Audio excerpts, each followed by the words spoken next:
Warning. The following live broadcast may contain loud, obnoxious, shrill, and alarming noises that might be considered disturbing, if not outright uncomfortable to listen to, especially if you are wearing headphones. I share my office space with an African gray parrot and two parakeets, and I have no control over their behavior while I am live streaming, unlike my regular videos where I have the opportunity to edit them out as best as I can. If you are sensitive to loud, surprising background noises, I recommend either not turning your volume up too loud or watching my edited pre-recorded videos instead. Viewer discretion is advised. There we go. Hello. Oh my goodness. I don't know what is it that it's like the temperature in the office is fine until I'm about to go live, and then it feels like it peaks. Although technically 4 o'clock should not be a peak for the temperature. Because it's like now it's like at this point the sun is now going in its opposite direction, or whatever direction it's supposed to. It's opposite from here. So hello. So it's been a bit. Yeah. So hello everyone. Let's see who. Oh, hello, Jens. Hello. Why? Well, I mean, it's like, I guess as long as you don't act up, you won't get a ban, of course. And hello, Lou. Hello. Yes, and I see you. All my beautiful eyeball people watching from regions beyond. Thank you so much for joining me today for another episode of the EgoWorks drawing live stream. So today, hey Gothic, hello. So today, I think I decided I'm going to be working on some comic pages today. As much as I love everybody to see my wolf boy there, I need a little. The microphone was a little too much in my face. Well,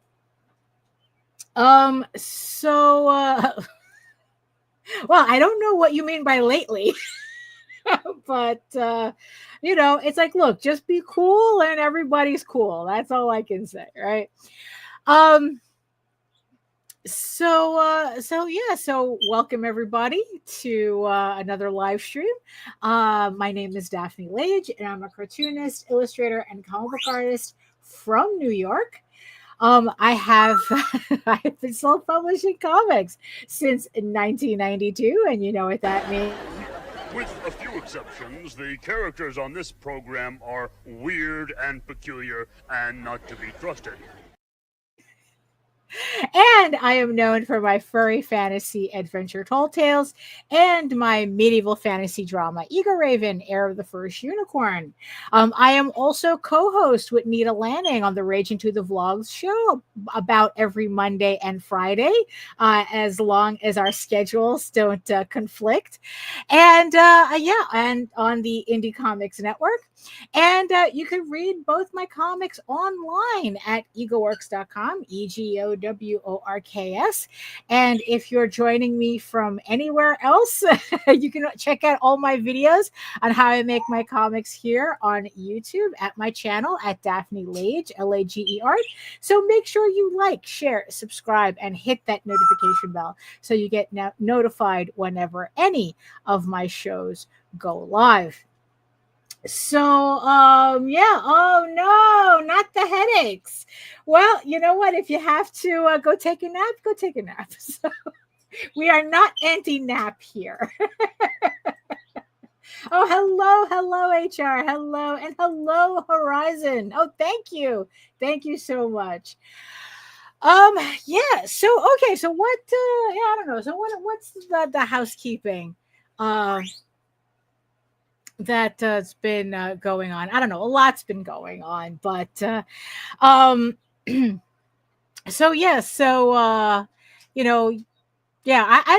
even remember what I talked about the last time. The last time of since I last streamed, there's just been like I've just been like been keeping really really busy. Um, I'm working. I just sent out a whole bunch of uh, packages for the Eagle Raven 10 campaign yesterday. So I'm still working on fulfilling that. I have 30 more packages to fulfill for that campaign, and also to send out all the PDFs before I can close out the campaign completely. But of course, as you can see in the corner here, that's not stopping me from still working on issue 11. I'm slowly getting through that, and that's what we're going to be working on today.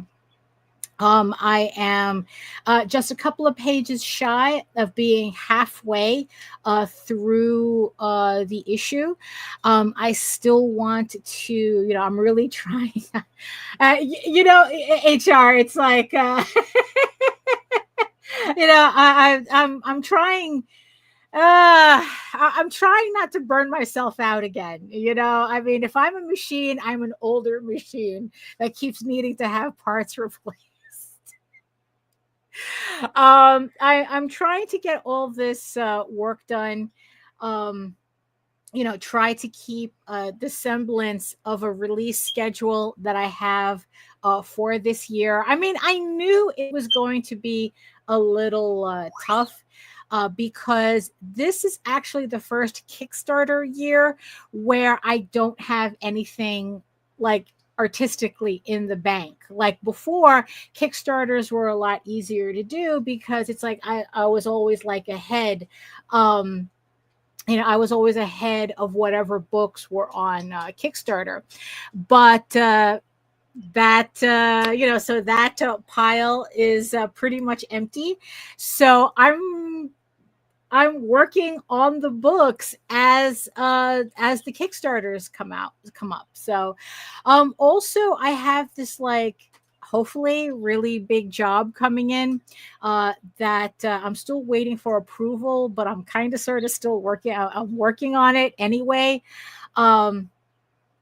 Just to it's like just to just to kind of like be ahead of it when they finally do get approval. And even if they don't get approval, it's like, one, I'd be surprised if they don't. But even if they don't, it's like the work that I'm doing is, it's not, it was a learning experience because it's something that I haven't really done before.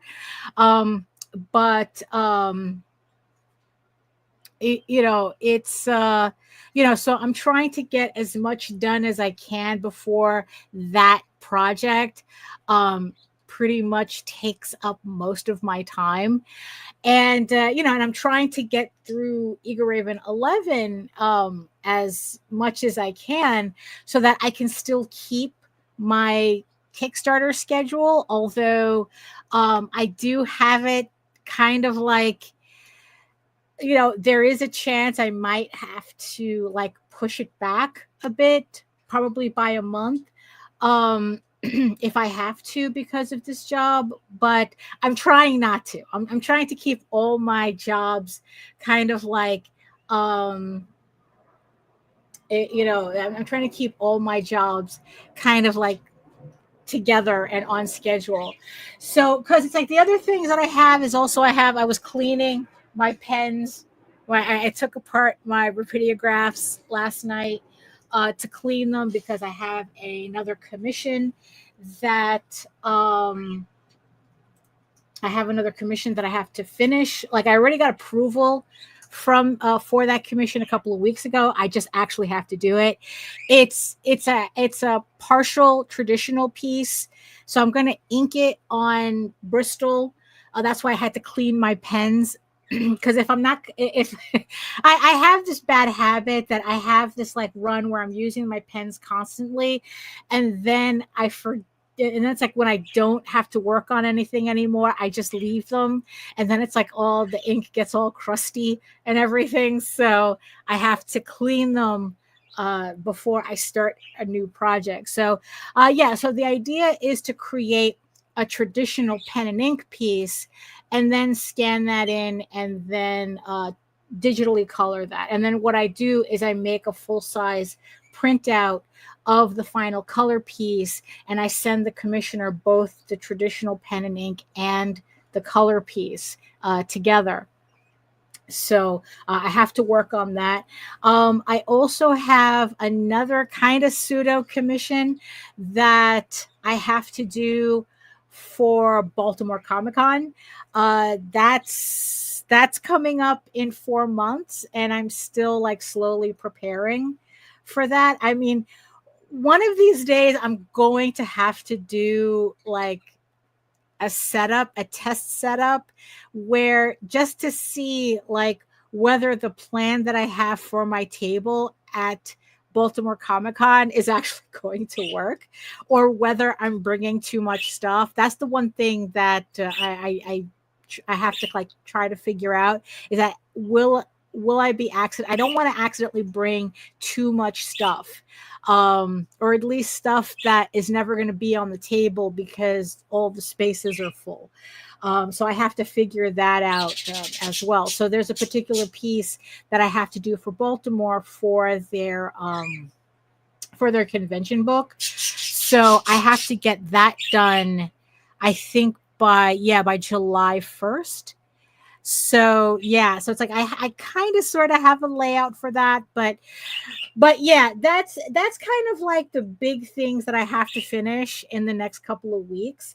And also the last thing that I have to finish is finally putting together my studio vlog for like a recap for Monsterotica. I did such a big build up to that convention, and then like completely went radio silent afterwards. I mean, it's like, look, the long and the short of it is that it was amazing.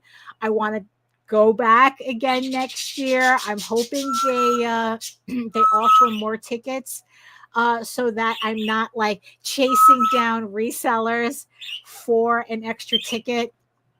And I do kind of have this goal, still in the back of my head, to actually vend at that show, but there's a couple of hiccups with that. I'm not exactly integrated into that scene, so I don't know how they would feel to just have me there selling like prints and pinups.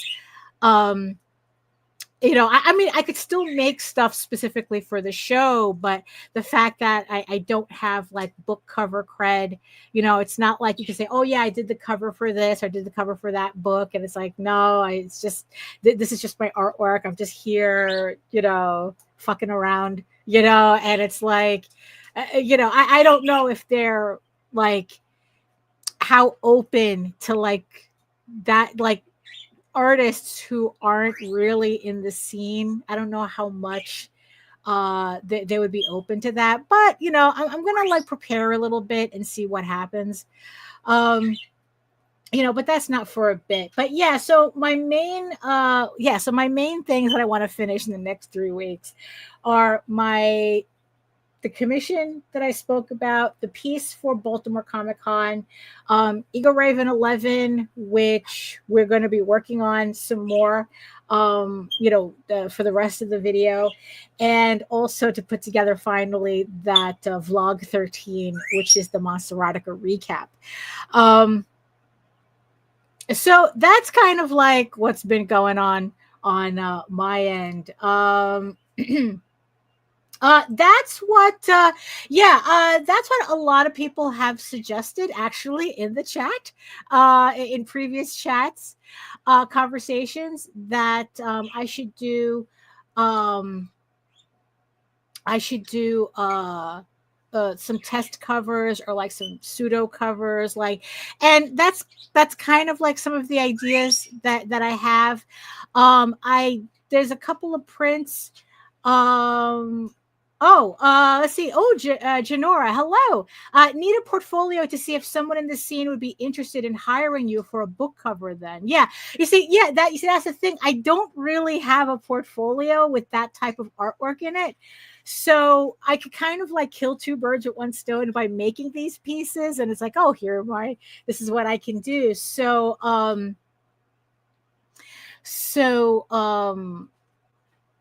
that's kind of, yeah. So there's a lot of ideas that I have. Also to kind of like, also I do have an idea for kind of like a new video series, as if I have, the time to do these video series. Oh, hello, welcome. Hello, Carlos. Hello. Um, um, Actually, Jen, if you want, I mean, it's like, I know that you can't put links in the chat, unfortunately, but Jen does, he does do a comic book.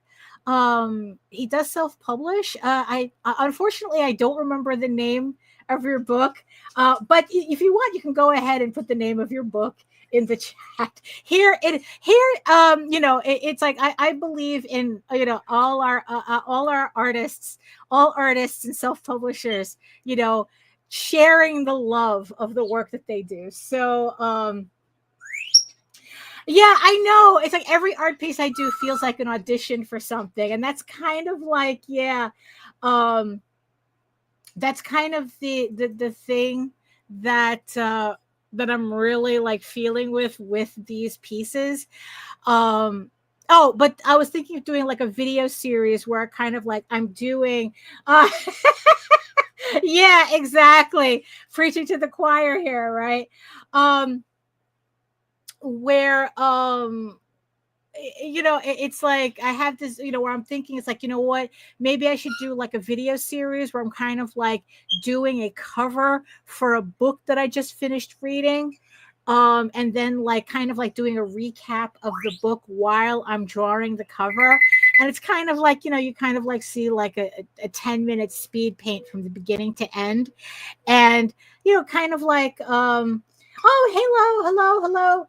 Am I going to be at any conventions? Yeah, the next convention I'm going to be at is Baltimore Comic-Con. That's pretty much the only one that I'm going to this year. And the only reason I'm going to Baltimore Comic-Con is because my sister lives very nearby to the convention center, so it'll be very easy for me to go. So Baltimore Comic-Con, I'm still preparing. Like I said, I'm still slowly preparing for that. So I would like to do more conventions, but it's just, yeah, it's just, it's funny that you mentioned Don Rosa, because it's like, I follow him on Facebook, and he's showing photos from, because I guess he's very big in that area. And I think like he was recently doing conventions in Denmark, and yeah, and he was showing photos from those conventions. Yeah, no, it's really cool. Also it's like, and he has some really cool prints. I love Uncle Scrooge. So So yeah, so that's pretty much what I have going on. That's pretty much I don't have I don't have any pre-launch pages up yet, because um I really like want to get further in to this issue that I'm working on before I make any announcements. And I just want to make sure that the other big work that I'm getting, hopefully that I'll get, doesn't interfere too much, because I don't want to set a date and then like, oh, I'm not going to finish my book in time. It's like, I don't want to do that. So,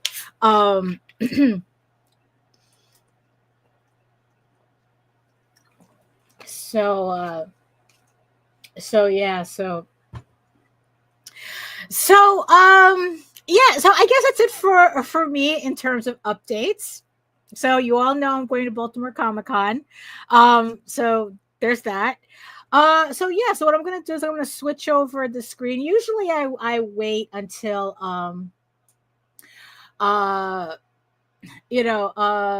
well, what are you trying to do, Horizon? What are you trying to do? Oh, okay, because it's like, yeah, if you put in, yeah,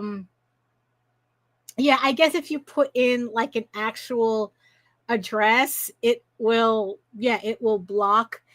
I mean, you could just tell people, you just put in the name of your book and just tell people, it's like, oh, you can find you on Google or Facebook or something. At least they'll be able to cut and paste the name, I guess, from the chat, and then find you, find your book, so yeah, so yeah, unfortunately I can't make I can't make that more convenient, because or else I'll just get like completely spammed by bots. That was a problem in the past, so you know how it goes. Yeah. So yeah, so let me just switch over. Let me just switch over here, and yeah, so like I said, this is Eagle Raven issue 11 that I'm working on. This is page 14 out of 32. So like I said, I'm not that far from hitting halfway on the book. And and also another thing too, I guess. Oh, hey Jake. Oh, thank you, Jake. Yes, Jake has the magic wrench. So if you want Jake to post an actual, Jake has the authority to post an actual link. So if you have a book, a book that you're doing that you want people to know about, just pass it over. just mention it, and Jake will put up the actual link. So hey Jake.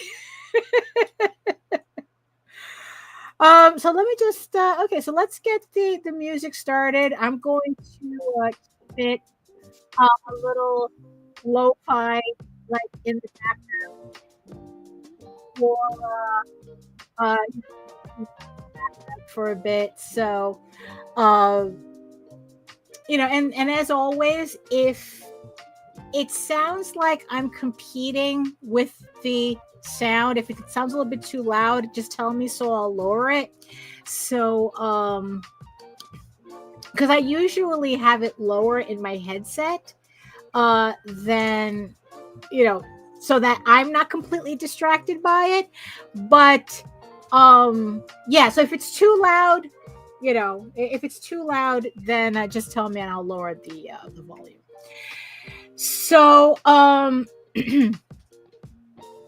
so yeah, so okay, so like I said, I'm working on page 14, and yeah, just trying to get through it, it's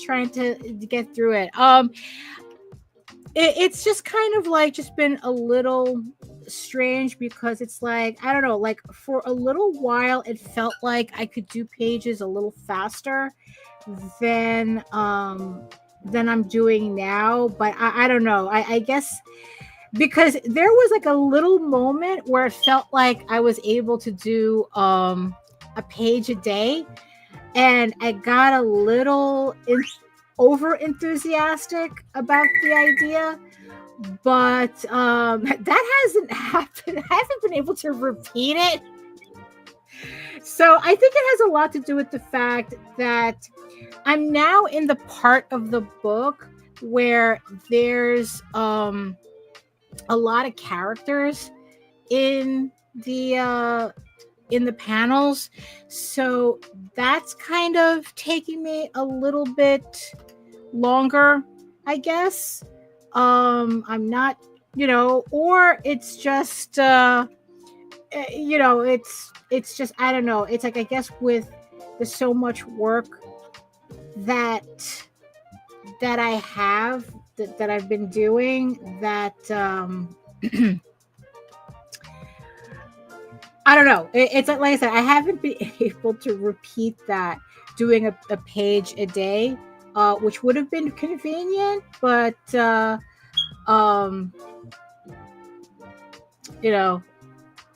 let's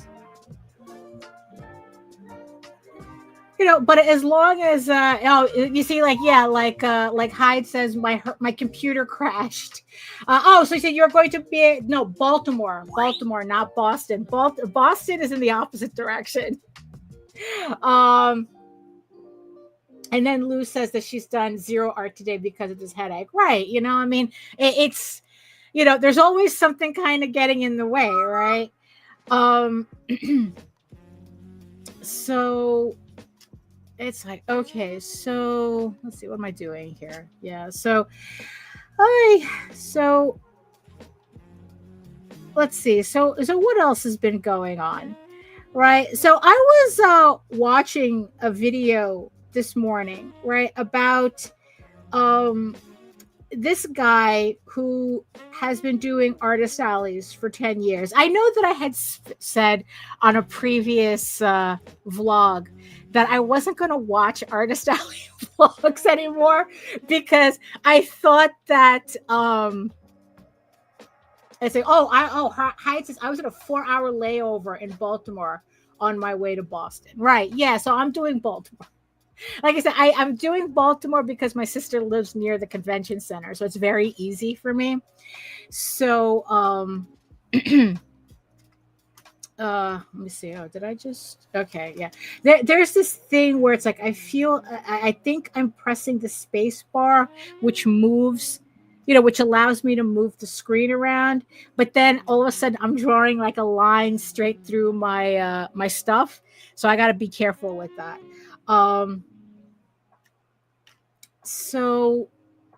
Right. So I know that I said that I wasn't going to watch any more of those, artist alley vlogs, but I can't help myself.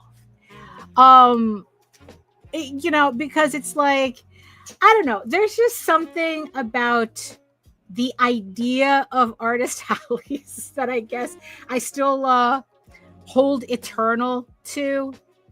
Let's see. Why are you doing that? Okay.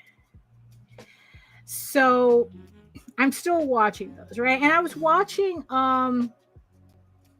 this guy who has been doing artist alley, doing fan art for like 10 years. And I guess he had gotten to the point where, he's able to hire people. Hyde says I usually watch convention walkthroughs. Better to see what the convention is like before I make my decision. I think that's part of the reason why I watch a lot of these videos too.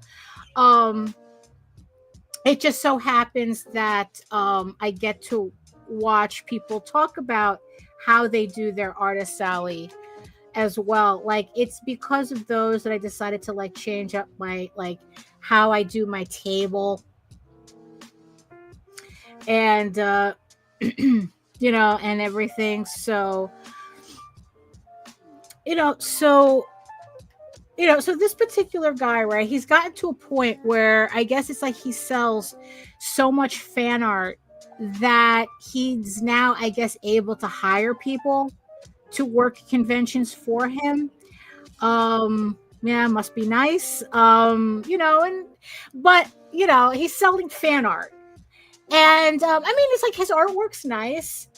Now you see you see that whole display your table as a theme. That's what I did when I started watching these, because when I was at Baltimore like 2 years ago, I didn't realize like how like incredibly busy my table was. And and the thing is, it's like, and after comparing notes with these artist alley videos, that I started changing my setup so that it was, there was more cohesion with the table, so it like that whole branding thing, like in the end, branding, it's very easy to poo-poo the idea of branding, but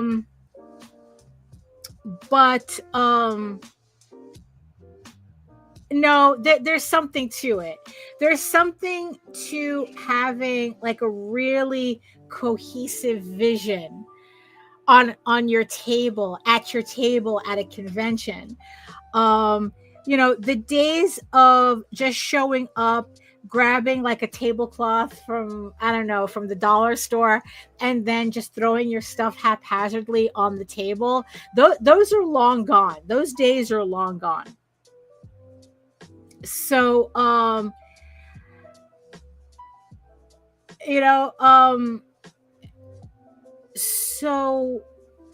so I was watching this guy, and and that was one thing that he was talking about, how so this guy, like I said, he's been doing Artist Alley, selling fan art for like 10 years. And what he used to do at the very beginning was he used to like give away free sketches in front of the convention center. Like there was like his first convention was San Diego Comic-Con, and he like staked out a spot in front of the convention center, and he would give away kind of like minion portraits, and it's like he would do, I used to do the same thing, not in front of convention centers, but I used to do minion portraits, like people would to like minionify them, and he would like give them away for free, but you can give him a tip. Like he would draw you as a minion, but you could give him a tip. So at least that way, I guess he says he wasn't selling anything. But so he would do that until like security would kick him out, would kick him off the property. Although he said, and he said that that especially happened at D23. I mean, the fact that he had the balls to do that at D23. I think that he said that he didn't last very long there. That it wasn't that that it's like he wasn't. It was like D23 is a Disney convention, and it's like they weren't kidding. It's like I think he was able to be there for like a couple of hours before security not only told him to get out of there, but if they saw him again, they were going to have him arrested. So that's how he got started, right? And now he buys tables like normal people in Artist Alley. He was illegally there. You see, but that was a thing, right? He was illegally there at D23. Hey, look, honestly, at least he was outside of the convention center. Because it's like I've known people where they buy tickets to a convention for the sole purpose of like going in the convention and seeing if there are empty booths, and then sneaking into that empty booth, and then they would sell their stuff at the booth. I mean, just because it was empty. And it's like I would rather he sit out front and take his chance outside, because it's like at least he's technically it's still risky. It's still risky, because it's like if the people who are meant to have that table show up, you could get into trouble, of course, for that. But so he was talking about like, okay, so what made his selling at conventions so successful that he can now hire people, and he has a team, and I guess he has proxies at other conventions, because usually what that means when fan artists at conventions, when they say it's like, oh, I can hire people now, it usually means that they can hire proxies at other conventions, which unless they're buying an exhibitor booth, I don't really like. It's when they have them in Artist Alley that I feel a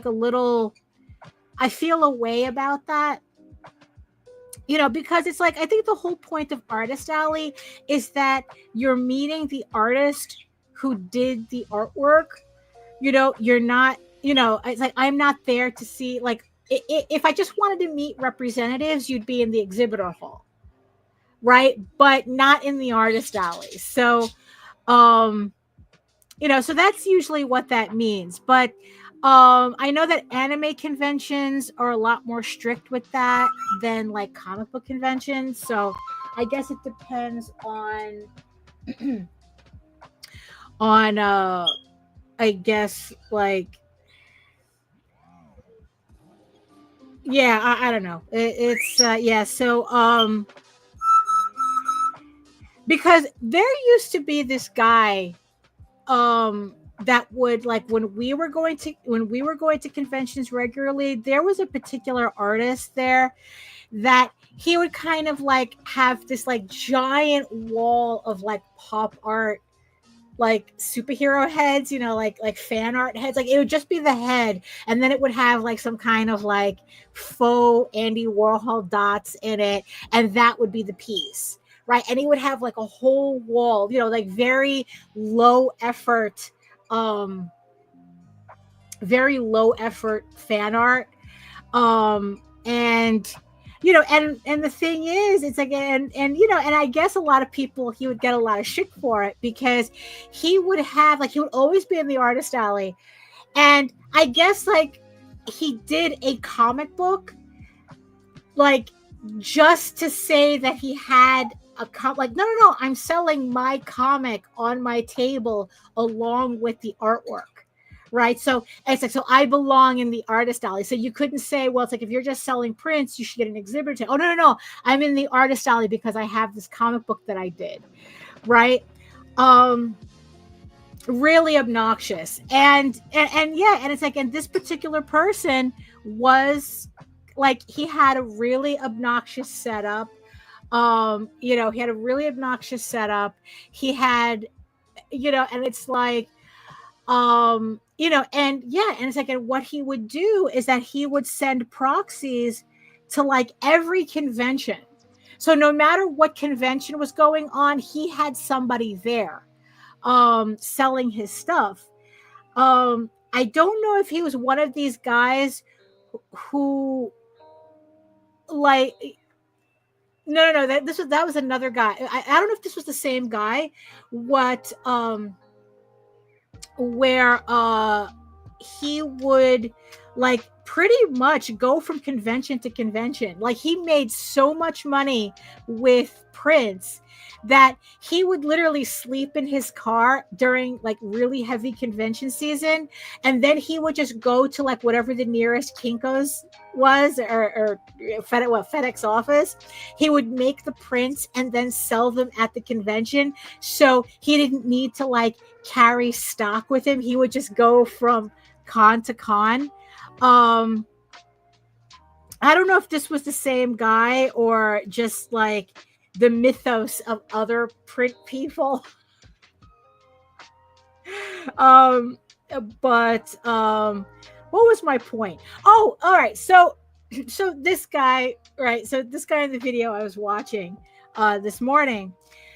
So he had said something interesting that on one hand like made a lot of sense to me, but on the other hand, it just goes to show you why you really do have to be careful with the advice that you get on the internet, because it was the complete opposite of the advice from another artist. Well, this one was a fine artist, not a fan artist, that he had said, where so the fan art artist, right? So his whole thing is that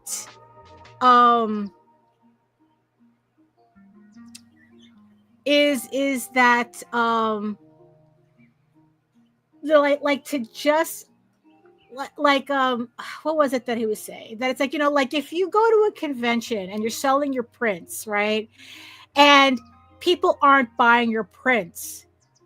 He says it's not necessarily because there's something wrong with your art style, right? Because he was saying that, a lot of artists, if they don't do well at a convention, the automatic thing that we do is think that, nobody likes my artwork. So it's like, oh, then it must be me. Maybe it's like I have to get better prints or something in order for people to like it better. And and maybe I'll do better. But where'd my thing go? Oh, and and he was saying that, that's a lot of the times that Hyde says prints are hard to sell. Most people will say, I don't have room on my wall. Right. But you see, that was kind of the point that the guy was making, because he was saying that where our first instinct is to blame ourselves for why our artwork isn't selling, he says it could actually be something as simple as, all your prints are 11 by 17 and people aren't buying that anymore.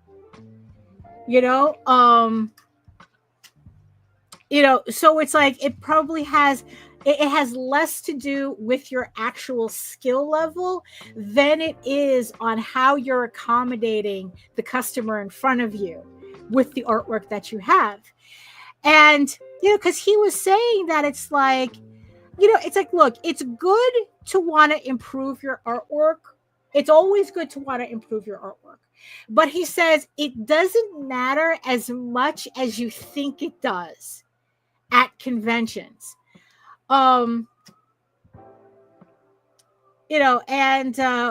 Which I thought was pretty interesting, because it's like, because I agreed with the thing that he says, yeah, we usually just blame ourselves. It's like, oh, people don't like our artwork because of whatever. Oh, maybe they don't like my style. I don't draw like that, or this, that, and the other thing.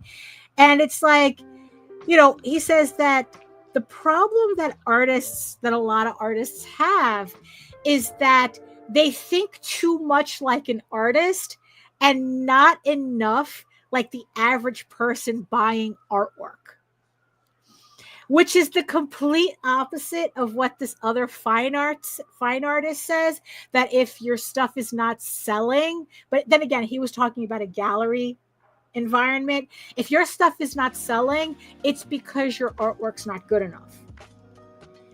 But this guy was saying, not necessarily. It's like, so, I found that to be an interesting take.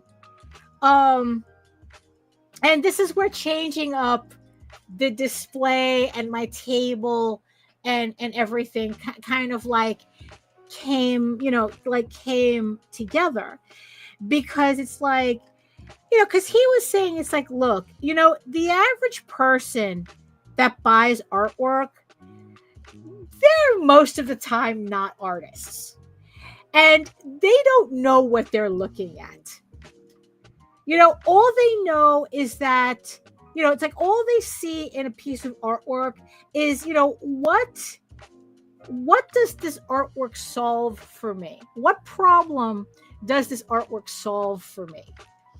It's like, because it's like, yeah, if a print is too big, like, yeah, if your problem is that you don't have enough space to hang artwork up, then if you're selling 11 by 17 prints, you're not solving that person's problem, no matter how much they may like the piece. So they could really like the piece, but it's too big, so they're not going to buy it. And it's like, oh, it's like, it's like, oh, or it's like, yeah, it's like, it's like, oh, there's like he was saying that sometimes the thing that doesn't sell your piece is the fact that there's too many people around your table, or the convention is crowded and they can't see above the crowd at your table. So, you're competing against the convenience of people seeing your table. And it's like, you have no control over that, except the guy said that it's like, Well, if the average person at a convention is like, I don't know, like 5 something, you have to make sure that you have artwork that's above that height, so that even if your table is crowded, or there's a crowd, the convention is just crowded, they can see, they can still see your pieces. Oh, but this is another thing also, Hyde. Right, so it's like he says putting work on a postcard is kind of lame and loses all the fine detail. But right, because we're looking at it as the artists who did the piece, right? But a person who may like the piece enough, and the fact, especially the fact that it's a postcard, they're going to buy it, regardless of whether they see the details or not, because in the end, they don't really care. They just like the overall vibe of the artwork. And the fact that you put it on a postcard solves their display problem. You see, that's the funny thing. For the longest time, right, I kept hearing the thing about, when you're selling something, it has to solve a problem. What problem are you solving? Right? And I never understood how that could apply to what we do. Because, I mean, we're kind of like entertainers. Like, what do you mean? What problem are we solving? It's like, are we entertaining you?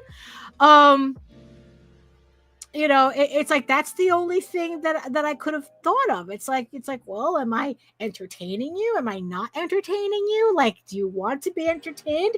Then does my stuff look like it could entertain you? Then that would, right? But in the end, he's saying, it's like, no, it's actually a little bit more obvious, I guess. It's a little bit more like straightforward. Again, it's like, the problem is that they don't have, the customer in front of you doesn't have room on their walls. So how are you going to solve that problem if you're only selling 11 by 17 prints? Right? So the thing that you're solving is that now you're selling postcards. Oh, do you like that print? I also have it as a postcard, so that you can hang that up. You know who does that?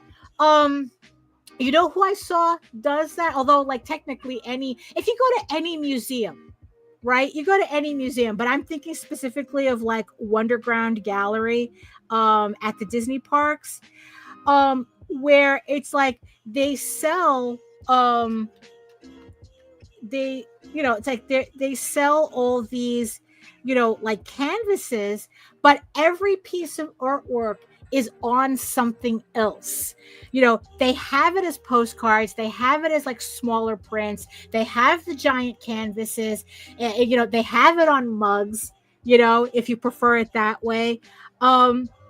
They have it on t-shirts if you prefer it that way. Like, they put that artwork on like as many different, they have that artwork, they give like that artwork as many options as possible, so that if you really like the artwork, but you don't have the budget for a $500 canvas print, canvas wrap print, but this postcard of this exact same artwork is $5 or $6. Or it's like, I don't have anything. It's like, I don't really like postcards, but I could really use a new mug, and this mug has this image on it that I like. Right? So, and he was saying that, there's all these things that we can kind of like think about in terms of trying to, I don't like the way that came out, in terms of trying to figure out like why our books or why our pieces didn't sell at a convention, that have nothing to do with the quality of the artwork, and and let's see, you don't want to come off as a touristy brand. Then people will think you're cheap on the same scale as McDonald's. Right. Well, that's also the thing too that you have to really consider as well. I mean, it's like I am talking about Disney, but like if you go to a museum, you could buy the giant poster. You could buy, you could buy postcards. It's like, yeah, it's like, you want, yeah, it's like, no, I get it that you don't want to come off like too kitschy, right? That you have to do, you also have to do what's like right for you and your brand, whatever it is that you're doing. But he was just saying that sometimes the problem of your artwork not selling at a convention has nothing to do with the artwork itself. And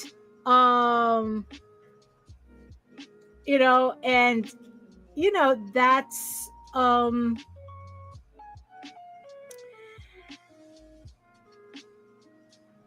and I think that there's something a little reassuring about that, because it's like, yeah, we're so used to blaming ourselves when really it's how we're presenting the work.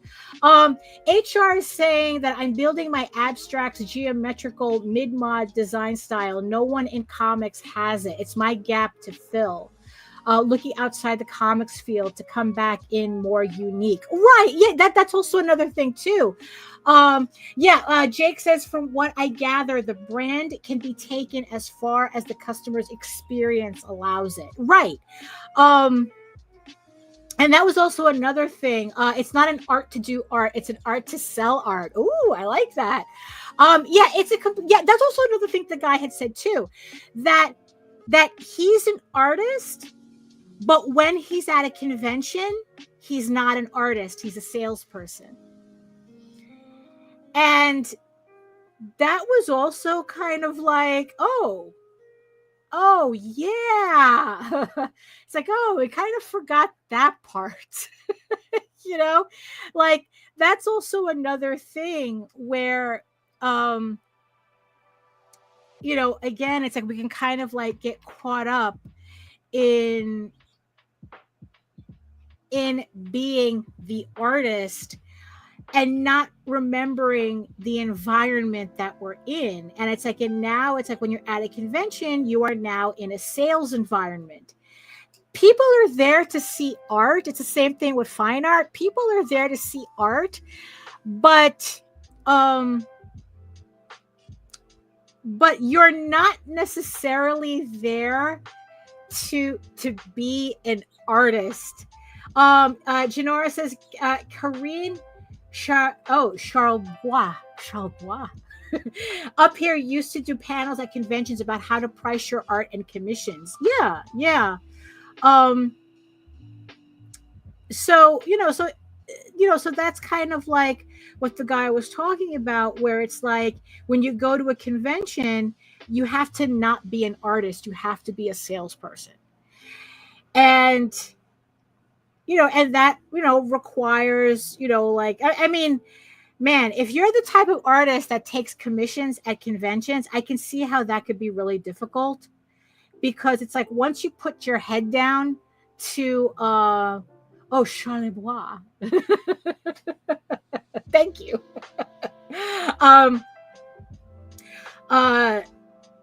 Because once you have your head down, he says that really can like that would be also a thing too, that it's like, yeah, the fact that you have your head down and you're working, and it's like, oh, I would have really liked to have bought something from you, but you were busy and I didn't want to bother you. Right. And, and it's like, I don't know, like I think that that might be something to like, I don't know, yeah, like if, I guess you would have to see whether the amount of commissions you get at a convention is worth whatever sales you would be missing by not being attentive. So, because I mean, honestly, it's like, I know that when I used to do San Diego Comic-Con, commissions was how I made the most money there. So, I mean, I guess it's like, it would be really important. I mean, if that was the case, it would be really important to have somebody at your table who would do the salesperson, who would be the salesperson while you're working, but you still kind of have to do it in a like even if you're doing commissions at a table, you would still have to do it in a way where you're still not, it doesn't feel like you're alienating the people in front of you,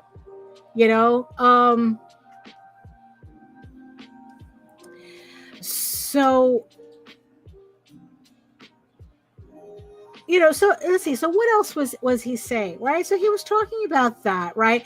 And okay, so going back to the table, right? And he says it's like, like sometimes it's the layout of your table that could be turning people off to buying your stuff.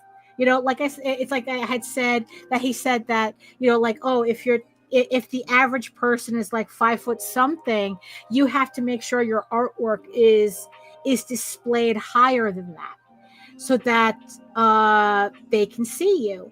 The main reason, like I said, the main reason why I decided to go for a more cohesive look with my table, which, like I said, I really do have to do a setup to see whether my vision for my table actually matches what I actually built. Because when you're building something separately, like in pieces, like you kind of have like an idea of what you're imagining your table to look like, but when you actually put it together, it's like, oh, this is not going to work. So I have to make sure if you have to make sure that you have to make sure that it all, like, you actually have cohesion. And yeah, I mean, it's like, yeah, like I was just like really surprised to have noticed in those previous pictures of Baltimore, like how absolutely busy my table was. Like even I couldn't stand looking at it. I thought it looked awesome when I did that table, but when I finally saw it in pictures, I was like, oh, this is not what I thought. It's like this is not working. And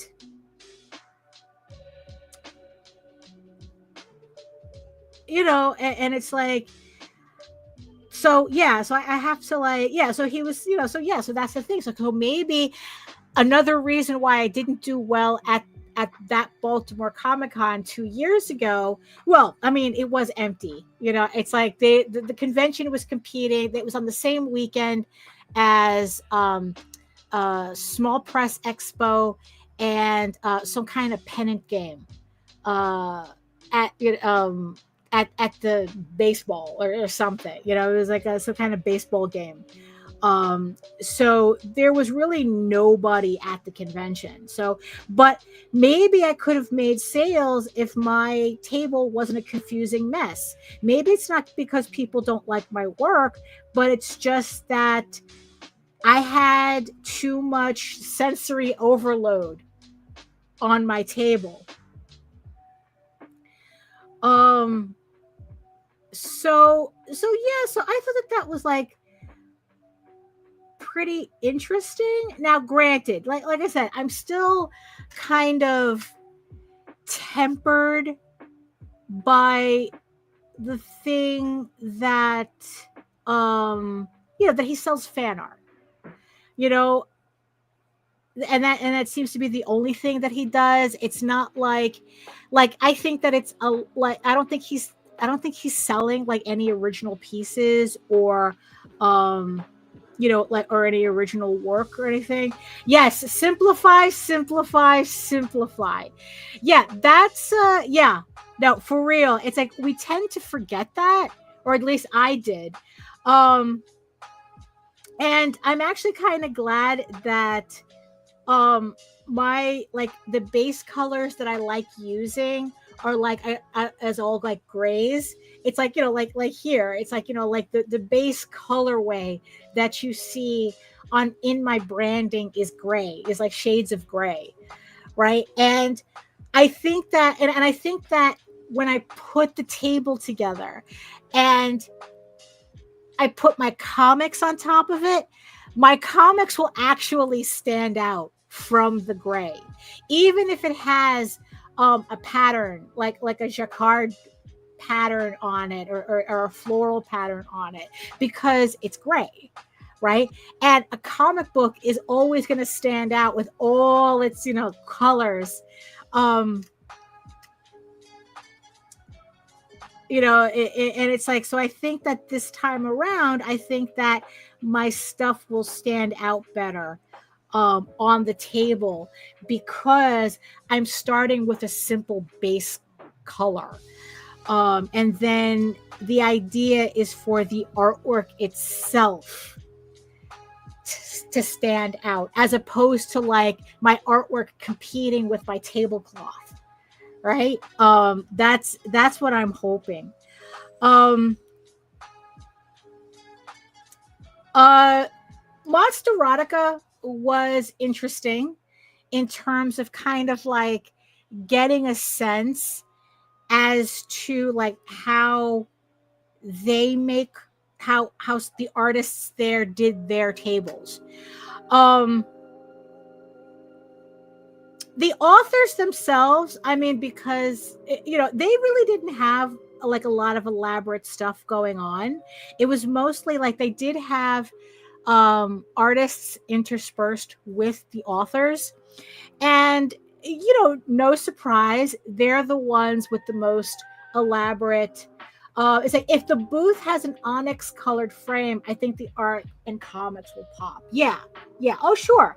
It's just that I didn't want to go with black. I mean, I have yeah, it's like, I don't know, like, and I think that has a lot to do matching this on my phone in dark mode, so this video stands out the same way. No, yeah, I love dark mode. Hey, Michael, I love dark mode. And even though they say it's actually bad for your eyes, like you're supposed to use dark mode when it's actually dark, but during the day you're actually supposed to use a white background so that you don't like strain your eyes. I don't know. It was either like that or the reverse. I don't know. I like dark mode. I much prefer dark mode. Especially when I'm reading on my Kindle, everything's in dark mode. I really do like white text on black. But going back to like the onyx frame, right? Like using a lot of like darker, like black and black adjacent colors, right? Is that I've seen people use I've seen people create like black boots, like use black as their base, because yeah, logically that black will pop, kind of like, yeah, it's the dark mode, right? But I think for me, because my artwork tends to have like I tends to have like very heavy outlines. I don't know. I kind of think that like I kind of need the grays to kind of make those outlines to make my outlines stand out. Oh well, yeah, Lou. I mean, like I'm sure you use dark mode for everything because of that. Yeah. You know, so yeah, so that's why it's like I don't like it, because yeah, I've seen people use like the black backgrounds, and it's like, maybe if I didn't use so much like black ink, you know, like black outlines in my work, maybe like that would have been a better that would have been better for me. But yeah, I'm kind of thinking like a black background would make my line art look more busy, you know. So that's what I'm trying to avoid, even though, yeah, it's like my, you know,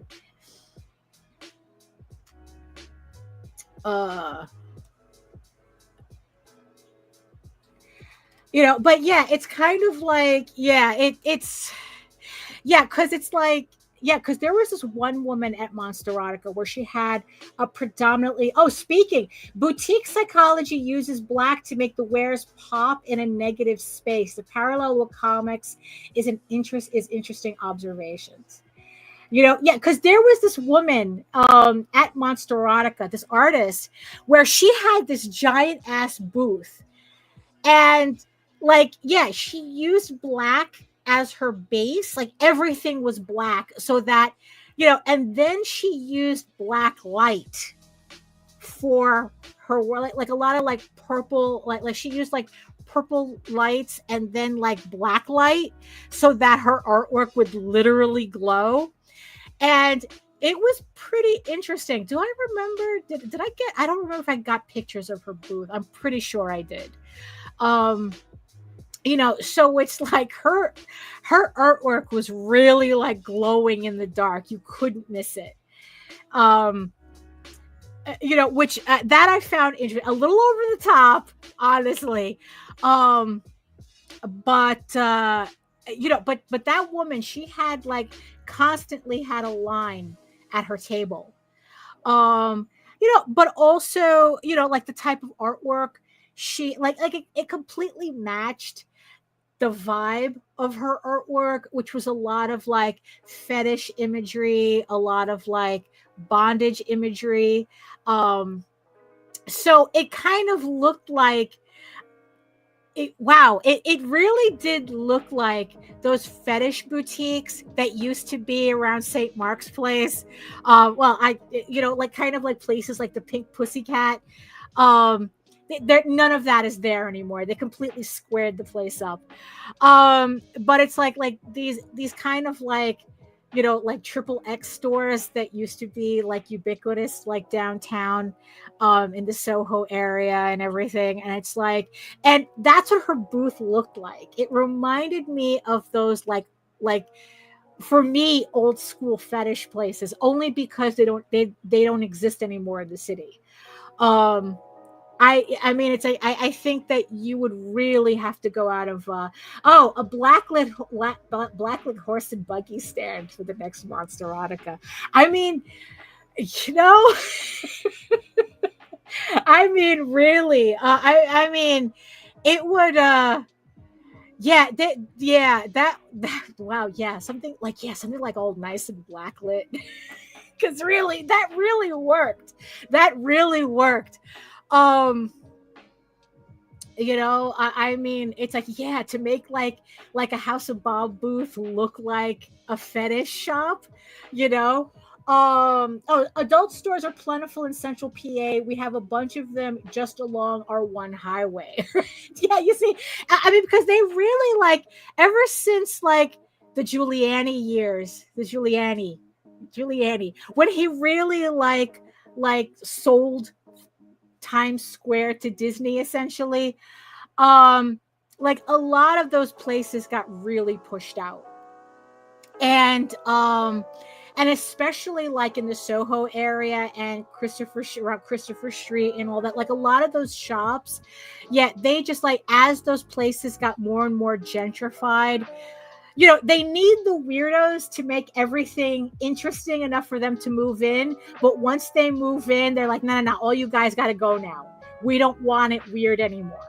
You know, we live here now.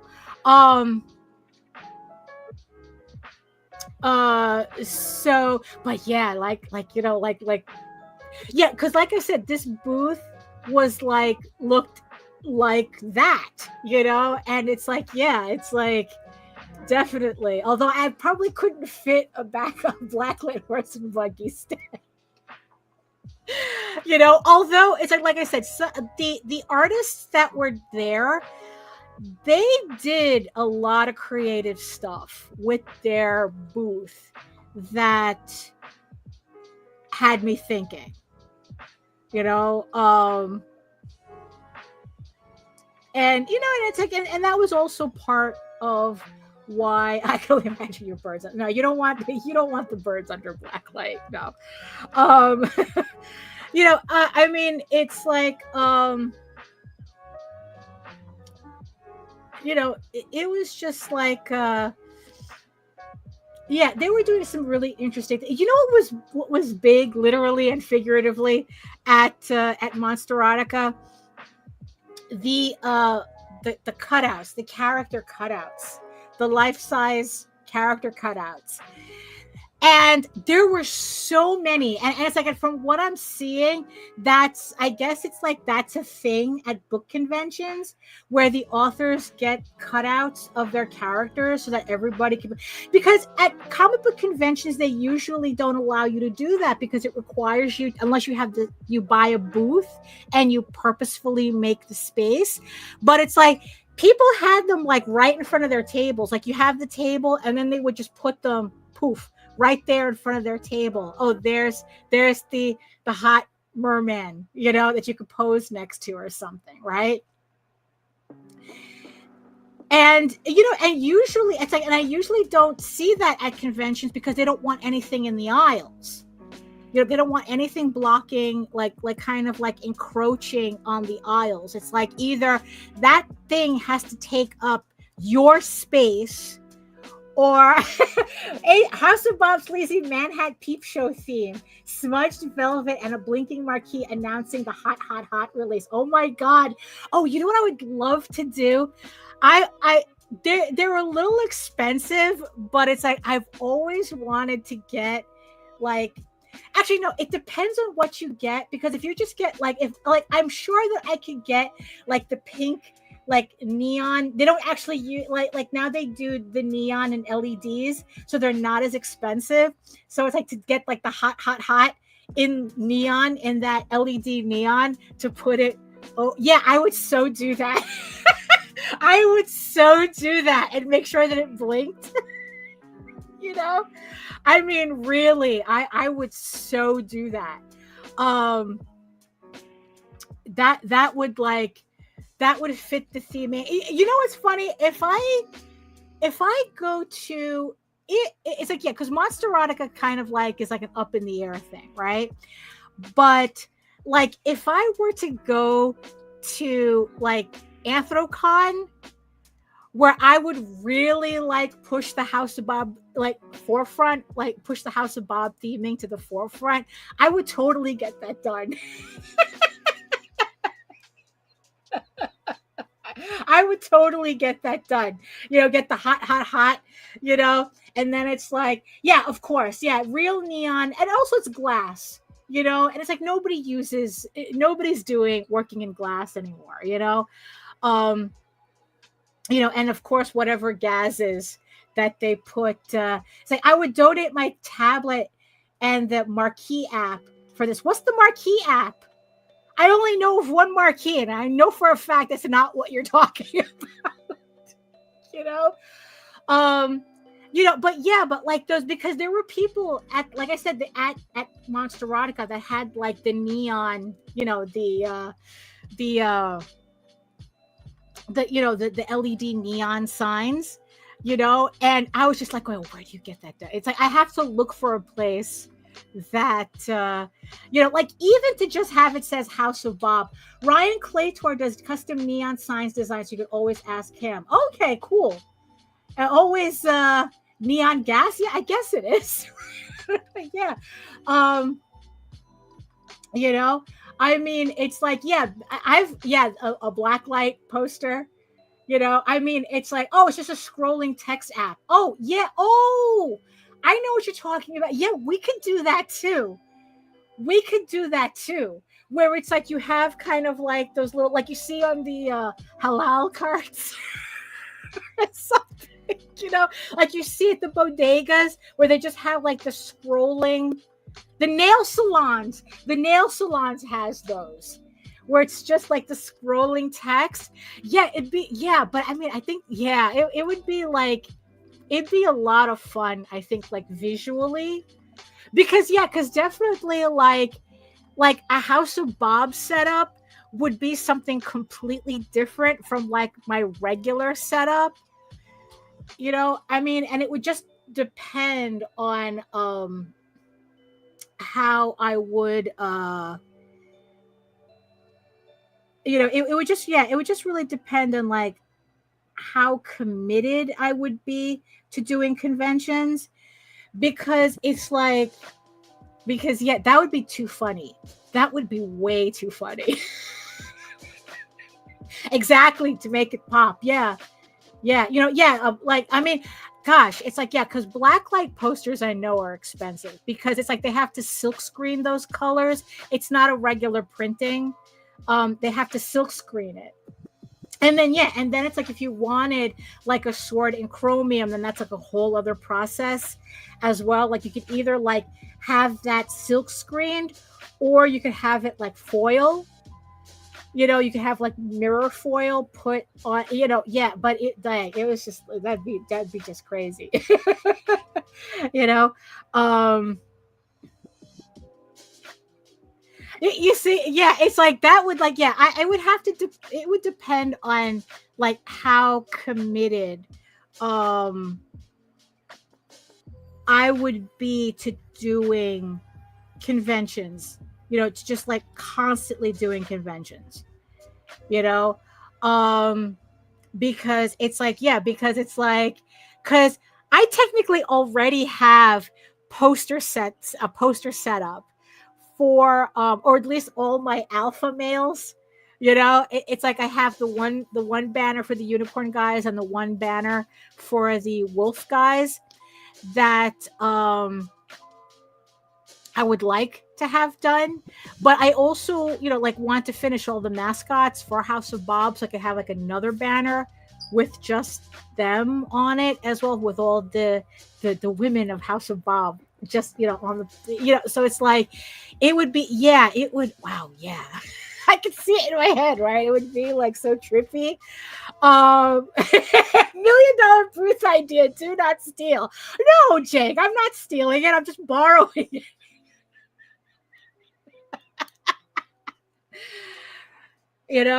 But and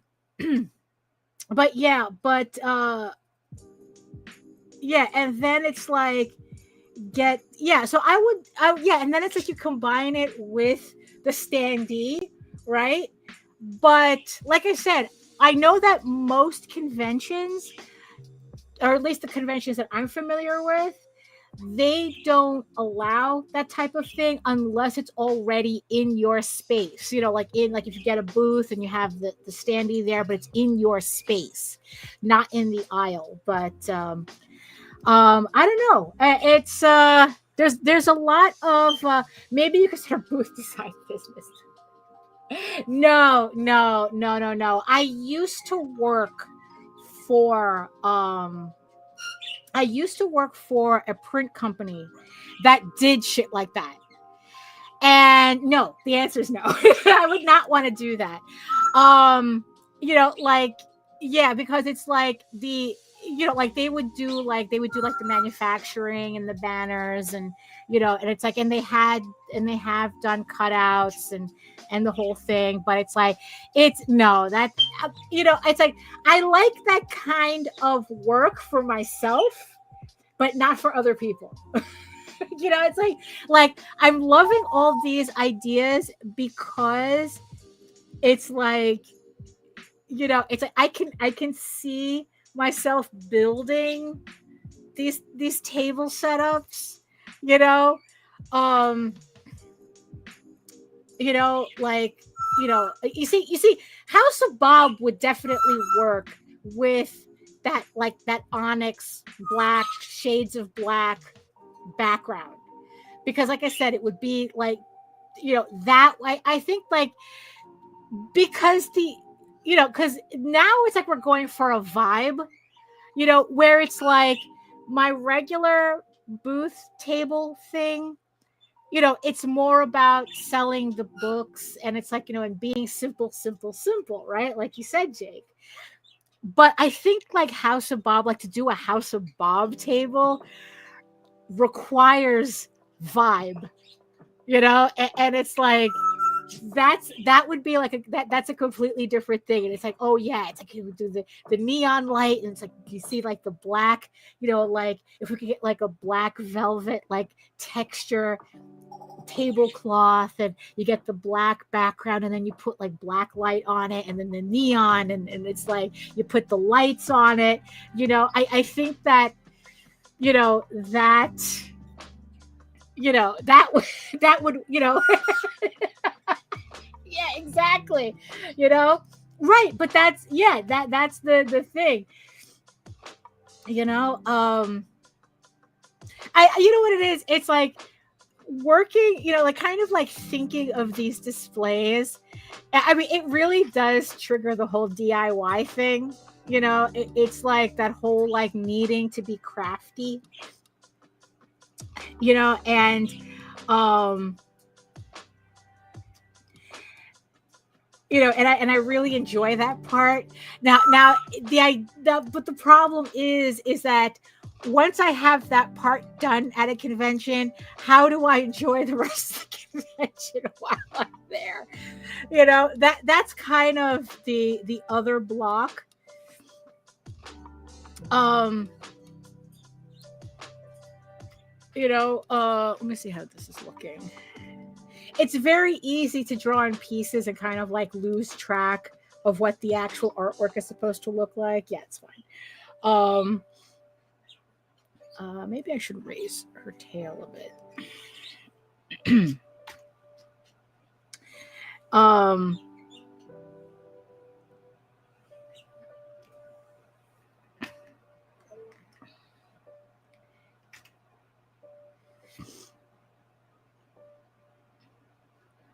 Yeah, I think that looks better. Oop.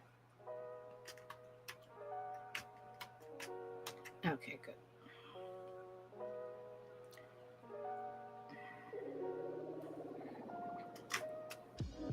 Yeah, I think that looks better.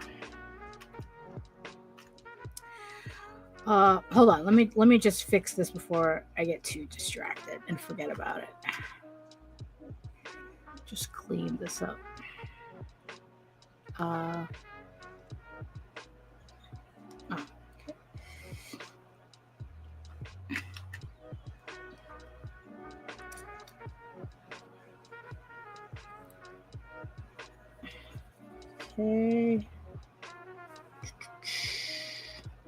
So, oh, it's like, no,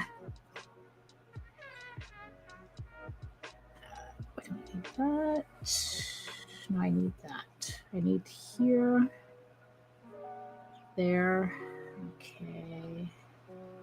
Okay, here, yeah, here. Oh.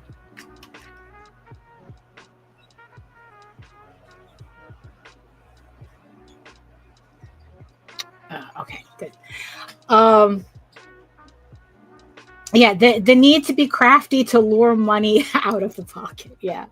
But but in the end, it's like that's what the guy was saying, right? That which, like I said, that it's like sometimes it's your booth that's keeping people from buying your work, then then it is your actual work, which, like I said, it's like that's why they call it a con. Yeah, I know, right?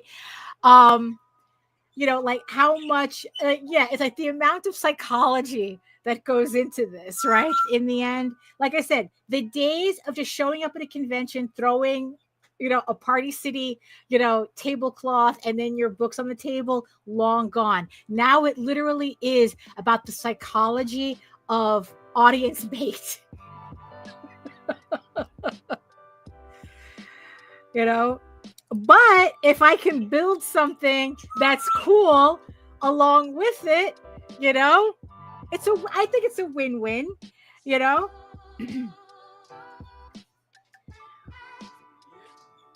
although of course the irony of it, especially when it comes to House of Bob, like really, how difficult is it to sell pornography? but but the thing is, which was technically the thing about Monster Erotica, right? Everybody was pretty much selling the same thing. It's just how you stand out, right? It's like you're more likely to go to the booth that stands out, if you don't, with all things being equal, this is where the fine artist guy came in, right? When he says that, so this fine artist guy, right, who does galleries, so he's talking about that environment. Like his whole thing, if your art is not selling, it's because you're not good enough, you're not skilled enough to sell your artwork. And in his logic, in the environment that he's in, right, he's talking about if you're in a gallery space with 100 pieces and they're all pretty much the same, 99% of them are all pretty much the same in terms of like quality and skill level, right? The average audience, if everything's the same, the average audience is going to lean towards the least expensive of whatever those 99 pieces are. Because if they're all the same and they're just looking for a piece to go over the sofa, right? Any of them could do, and they're all fine. Any of them can do. They're going to choose the least expensive option, right? But when we're talking about our work, does anybody really want to be the least expensive option? I know I don't want to be the least expensive option. I don't. Hey Joseph. I don't want. Yes, this is Mad Men shit, right? And it's like, and the funniest thing about it is like there is a reason why after World War II, all the artists that were doing propaganda art for the war effort all moved into advertising. Like if you really look at World War II propaganda artwork and the advertising that came out soon after the war, there's a very deliberate similarity to it. So, again, very deliberate. I don't know whether this is true or not, but I had read that Sigmund Freud's brother, like they had like the same philosophies, except Sigmund Freud went into psychology and Sigmund Freud's brother, I forgot his name, went into advertising. Like he pretty much used psychology for evil, essentially.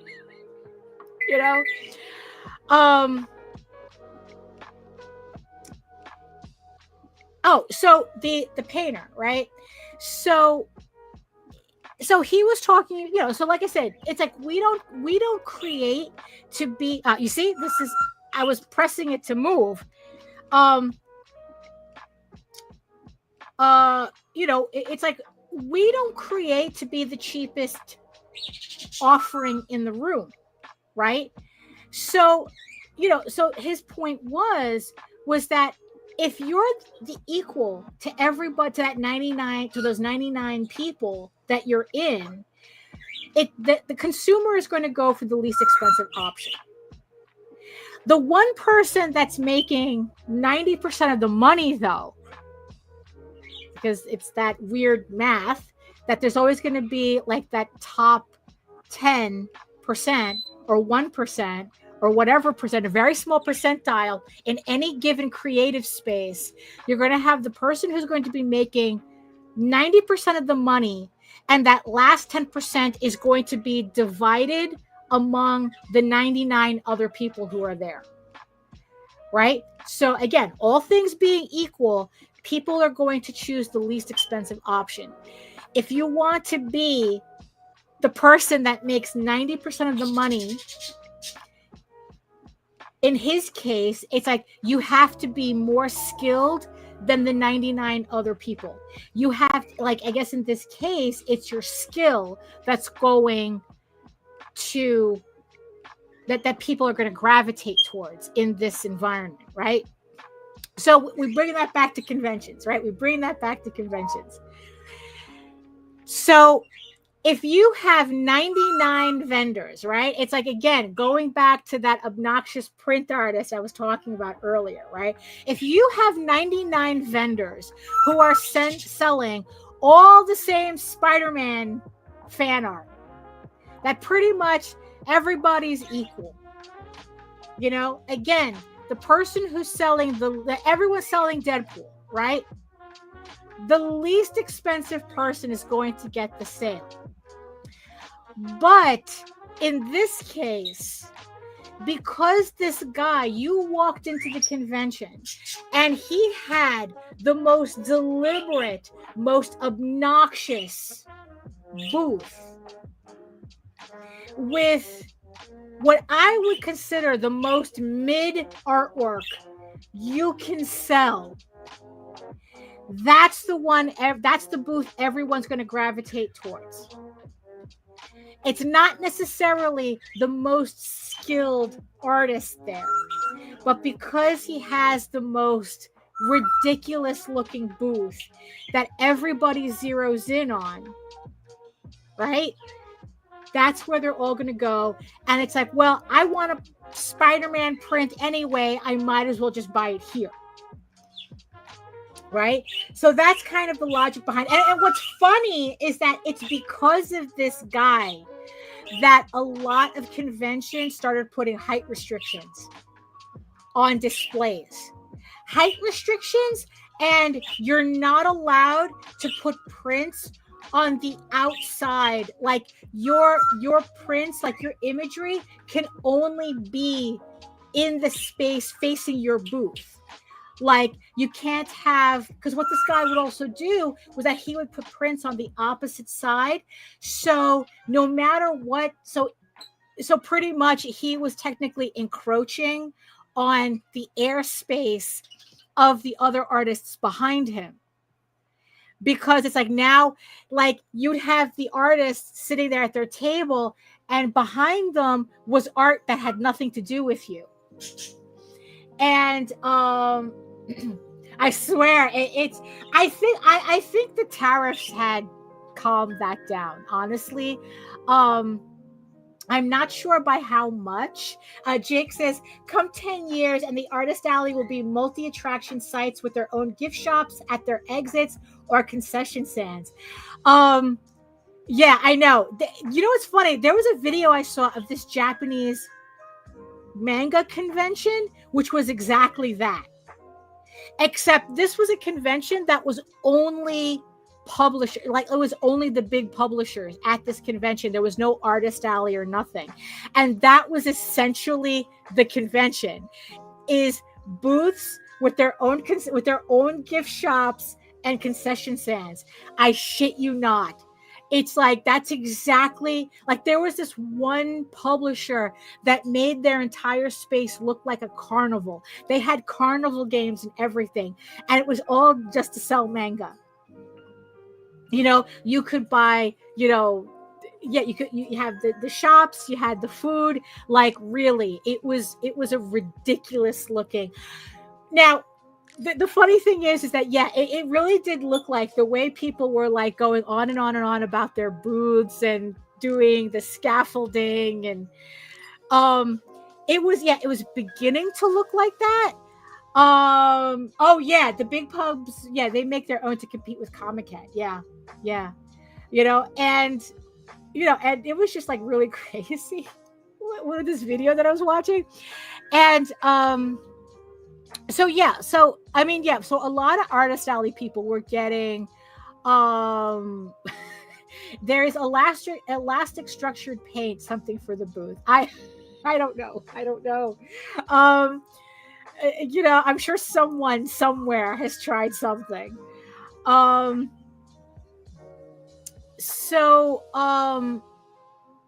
know, and I think that after the whole tariffs thing, like I said, I'm not sure yet how that's really affecting what Artist Alley looks like, because it's like, I know that a lot of people, a lot of artists have like cut off a lot of their merchandising because of the tariffs. Because it's like, honestly, it's like Artist Alley was looking like goddamn clothing boutiques at a certain point. It's like keychains and clothing. Everyone had clothing lines. I mean, really, it was just like absolutely ridiculous. And I kind of think, but yeah, so I don't know if the tariffs would have been enough to kind of like stop that visual that you have. Because you know what? I wouldn't want. Look, honestly, I'm pretty glad that the tariffs did anything was kind of like slow down these crazy Artist Alley trends where it's like everyone was trying to build like the fucking Eiffel Tower on their tables. Again, that's why their height restrictions on Artist Alley tables, because people were just bugging, and because there just comes a point where I don't care like how small like you're an individual artist. Once you start having fucking clothing lines and purse lines, you need to get a vendor table, a proper exhibitor table. I mean, because it's like, I think that like those types of like really like those types of booths, they don't belong in Artist Alley. I really do think that it defeats the purpose of Artist Alley. Is supposed to be small artists, independent artists. Although, you go to a comic book convention now, that's where all the professionals is in Artist Alley. Again, I don't think that's the spirit of what an Artist Alley is supposed to be. Although, to be fair, a lot of these artists that I was watching that do have like, they have the purse line, they have their clothing, the t-shirt line, they're beginning to move into the exhibitor halls. Because a lot of that has to do too is that anime conventions especially, they're very difficult to be consistent with getting a table in Artist Alley. The idea being is that they don't want the same people in the Artist Alley all the time. They want to try out new artists and everything, right? But exhibitor booths, for the most part, don't have that problem. And these artists who I really do think are too big for the spirit of Artist Alley, I don't know if they're too big or they're just too. They're just too like. There's just too much going on. It's like you're just like way too extra to be in Artist Alley, right? And and they're realizing that, especially like if they really need Artist Alley to be like this consistent thing. The kids call it loud. Oh, is it? Because that's what it is. It's very loud. It's screaming. It's very loud. Too much going on.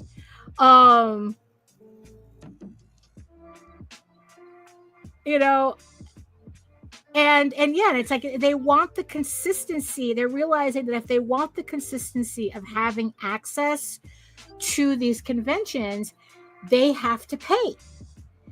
That dress is loud. I think it fits. It fits. It's too much going on. It's extra. I always like mad extra. That is just way too much. But yeah, that and and now it's like they're realizing, it's like, what, if I want to have this consistency with access to these conventions, I have to pay for these booths to be able to do that, because Artist Alley is not going to give them that flexibility. You know, it's like you want to go into a convention acting like you're friggin' like, I don't know, yeah.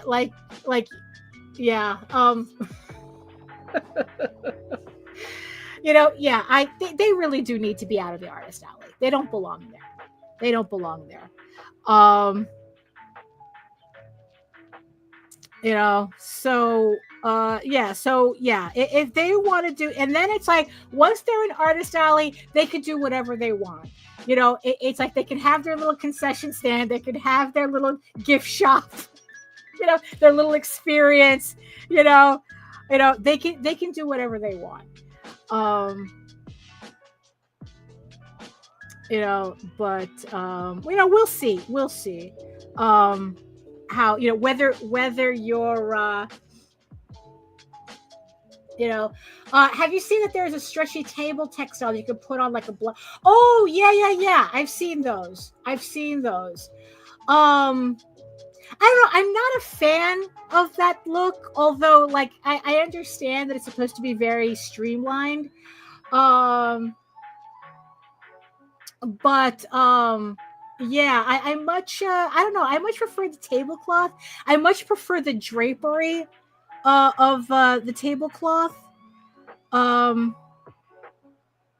rather than those stretchy those stretchy ones.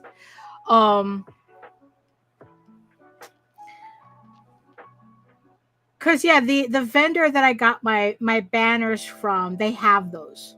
So yeah, and I guess it just depends on what kind of look. I see those more for corporate type. I don't know. I guess like I just like the visual of a tablecloth. You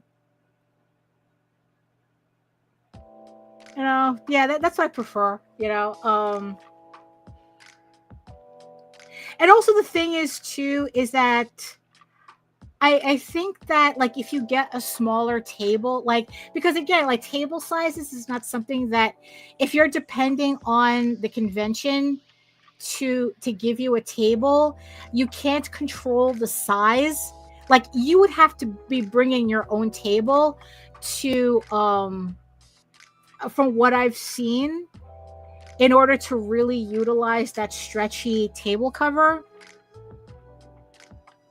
because it's not really, is it universal? Or at least because it's like they always ask, oh, is this for a 6-foot table or is it for an 8-foot table?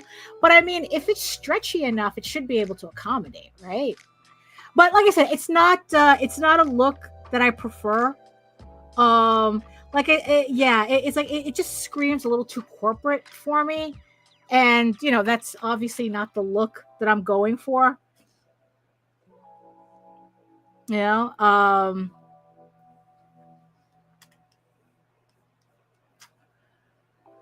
you know, so yeah, so wouldn't that be a bitch if, like, after all these years of me, like, you know, thinking that I wasn't fitting in at conventions, and it's like, you know, it's like, maybe it's my work, maybe people do, and it just turns out to be the table. Wouldn't that be a bitch? You know? You know, it just turns out, oh, I should have had neon on my table this entire time. I should have had black light. You know? You know, but in the end, that's what the guy in the first video, the fan art guy, that's in the end what he was saying. That he says is like, you know what? You have to think more like the consumer. Yeah, you probably do like have to kind of like get a little Mad Men on the whole thing. You know, it's like, you know, like the thing that he said, that it's like, you know, the average person is not buying artwork for the same reason you're buying artwork. And I've seen that. I've seen people put like little carpets in their space, but I think that has more to do with them being able to stand on it more comfortably, because sometimes you just get a concrete floor. Like they bring their own rugs. I've seen people do that.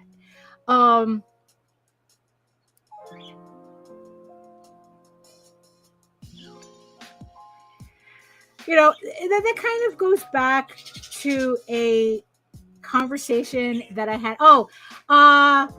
You know, this whole table at a con thing starts sounding like the wedding dress makes the wedding. Yeah, right. Well, that's right. You know, and you know how it is, right? The fancier, the more expensive the dress is, the more likely they are to get divorced within the first 2 years. you know, you know,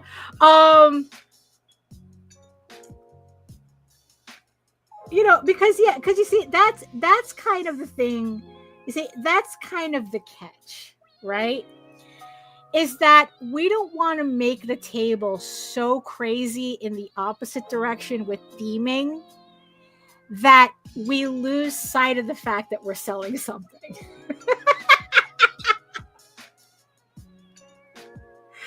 You know?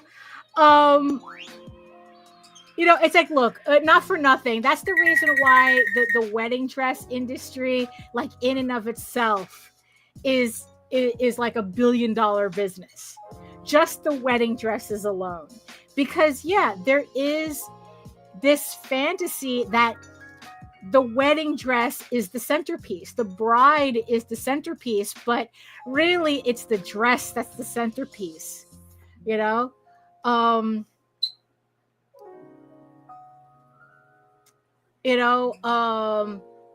I've seen people do that too, HR. Like I've seen people like bring backdrops and like really it's like I said, the amount of crazy that I have that people will go out of their way for their booths. It's just that I haven't been at conventions enough to really get a sense of what the actual like are these really trends that I'm seeing, or is it just what I'm seeing in these videos that I happen to be, because also anime conventions are a little bit the only is it so like I said, so the as exciting as decorating a booth is, like I said, it's my favorite part. It's my favorite part of the convention. Now that when we're talking about theming and cohesion and, branding, we want to make sure that we don't go in the opposite direction where it's just so much like it's too that, like I said, that we forget that we're there to sell and not to provide an experience. Because it's like sometimes you can have so much of an experience that people won't buy from you either.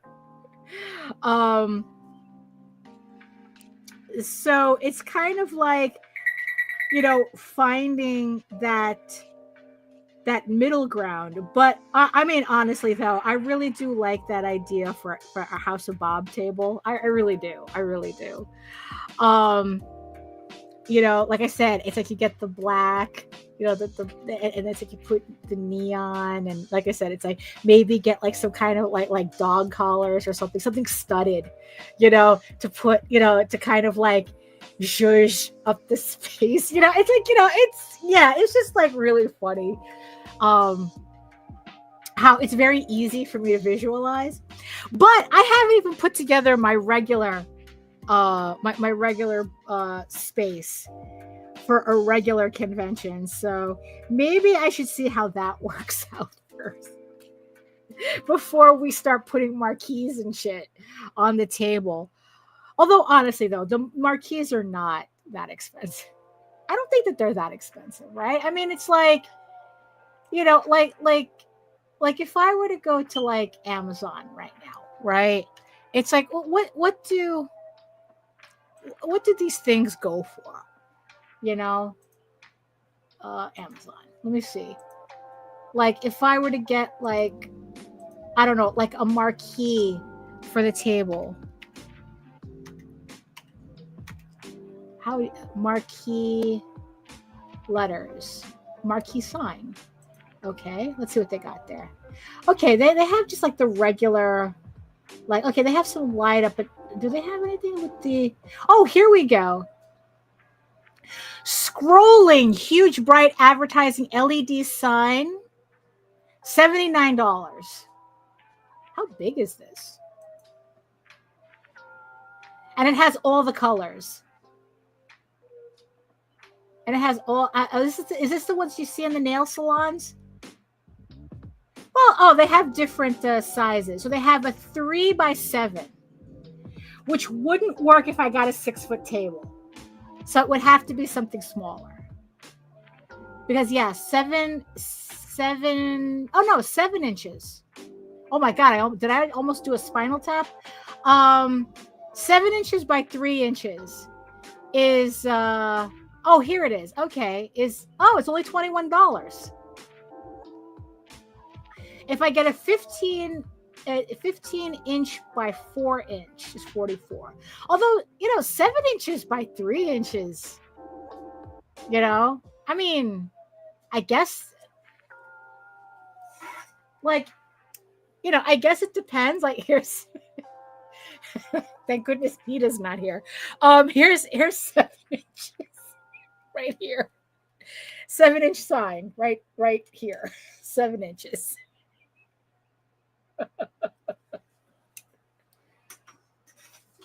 Oh my God. There was, you know what? You don't even have to be like a Bond villain. Back in the day, the professional artists at Marvel, who was it? Silvestri? No. Oh, there was one particular guy who would dress up like in the turtlenecks, very mid-century, although it was at the time. Like, he would dress up like in this 70s Bond. Like, he literally would look like a Bond villain at a convention. Like, a lot of the Marvel guys would dress up like that.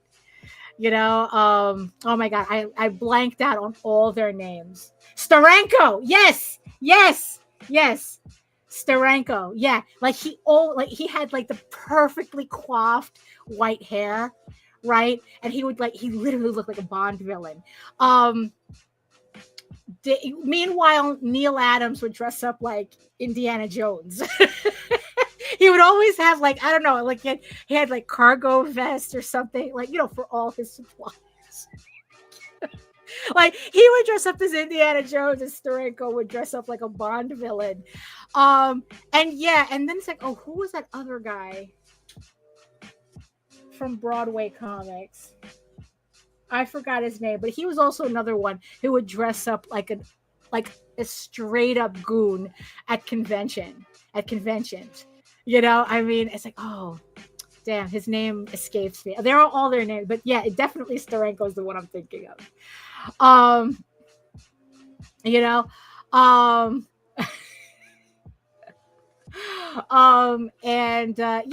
the scrolling, the scrolling signs, they're not that expensive.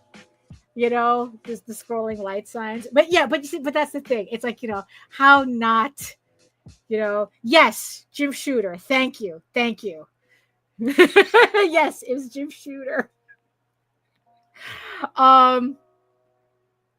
Because he was always in black and trench coats, and it's like, what, to tell you the truth, I kind of that. It's like I go to conventions, right? And I'm very self-conscious about how I dress, right? Forget it. It's like, yeah, we were at a convention where we were literally like, it was like kind of at the end of the show, and Jim Shooter was just like kind of hanging out in our area, and ended up giving us like this whole, like, I don't know, like, free lecture about layouts, and how he would edit the books. And it was just like, we were just sitting there like riveted,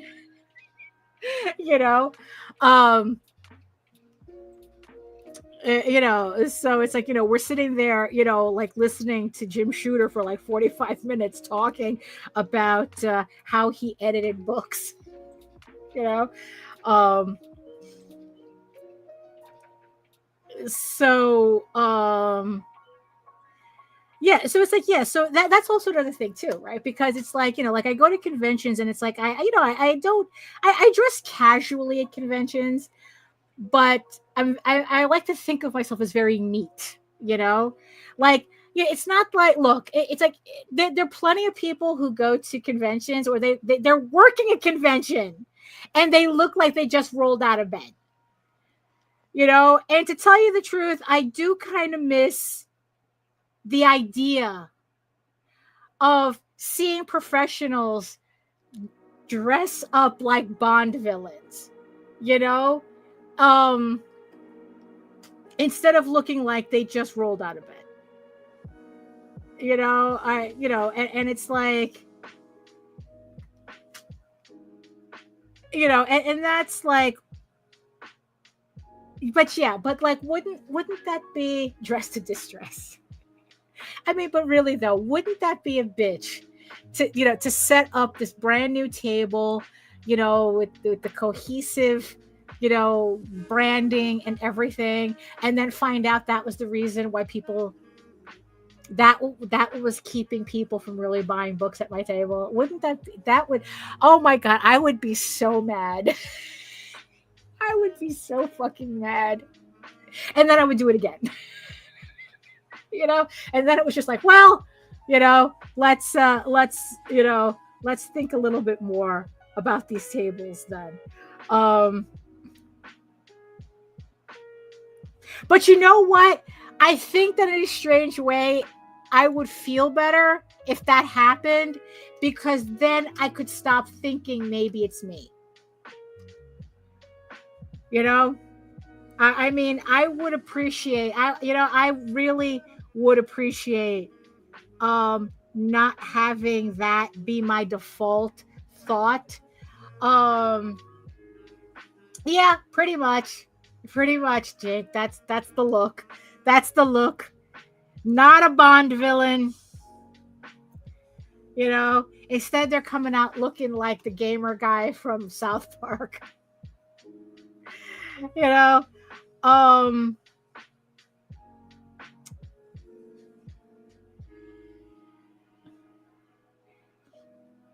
But yeah, it's like, I would like, to find that out. That's like, oh, it was my table all along.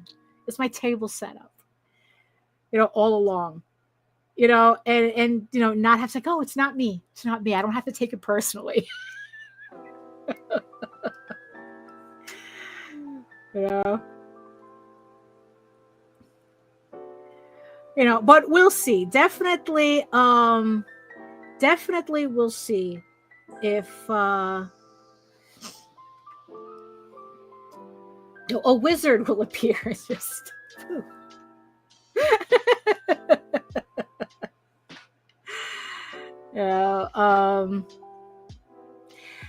but yeah, so that's kind of like how I started my day, thinking about that it's like, because at first I was like a little salty about the idea. Is like, oh, what's a fan artist gonna say, that's going to be of any value? And it's like, oh shit. Oh yeah, you kind of did give me a lot of value for what you were saying, So let me just finish this up.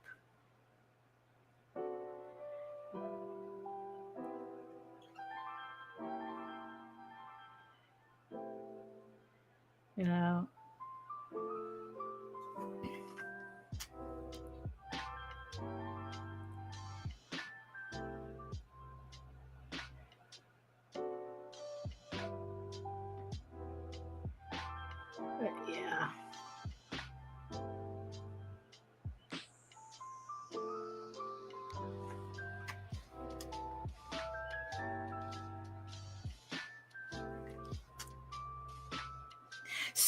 So I guess it's like, so when I do the House of Bob table, right?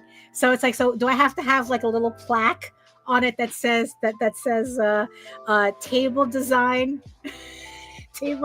by Jake Twister?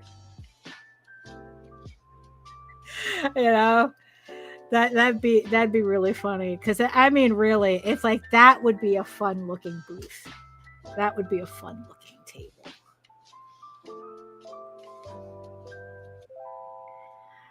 So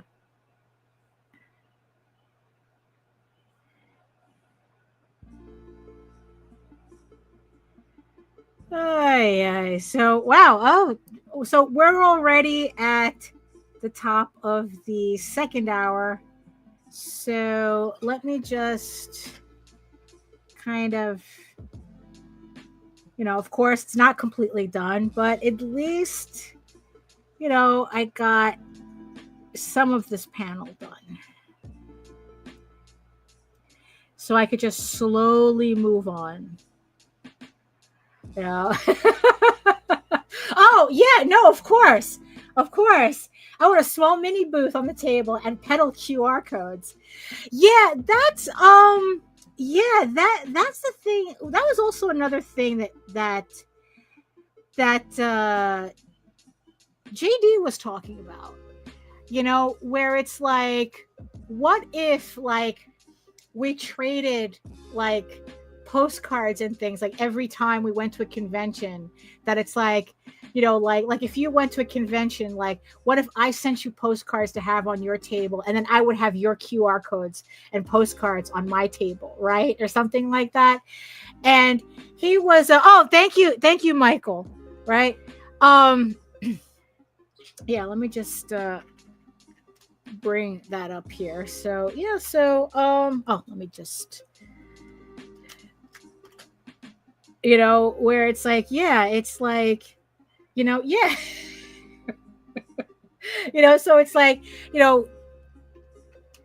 just so it's like, like Jens was talking about me going to Sweden, right? It's like, which would be nice. I don't see that happening anytime soon, but like, what if I were to send, it's like, because it's like, okay, well, I have Tall Tales, he has, his bunny, his bunny book, right? And it's like, well, what if we were to like trade postcards, and I would have your bunny postcards, I would give out your bunny postcards on, in at whatever convention I'm at, and then he would give out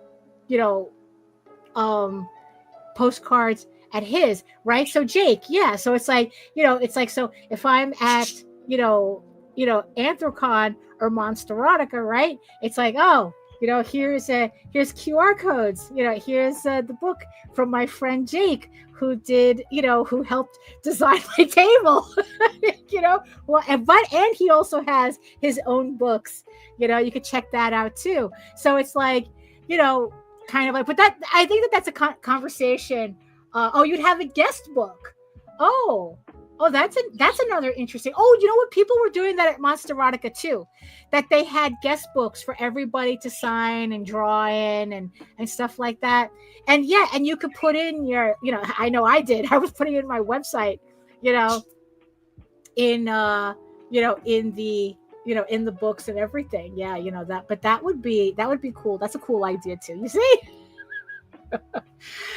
Oh my goodness. But yeah, so this is where I'm at right now, in 2 hours. I guess also it's like this is, aside from the fact that, also spent a lot of time talking and designing booths and tables at conventions, apparently. Yeah, so it's like these pages are taking me a little bit longer than they usually do, because yeah, there's a lot more characters in each panel than I usually have. So yes, absolutely. Jake is marking the end of the show. Good work. Another successful office rotation. Absolutely. It's not the end of the show until we have that. So let me just, close that. So yeah, so that's what I have so far for Eagle Raven issue 11.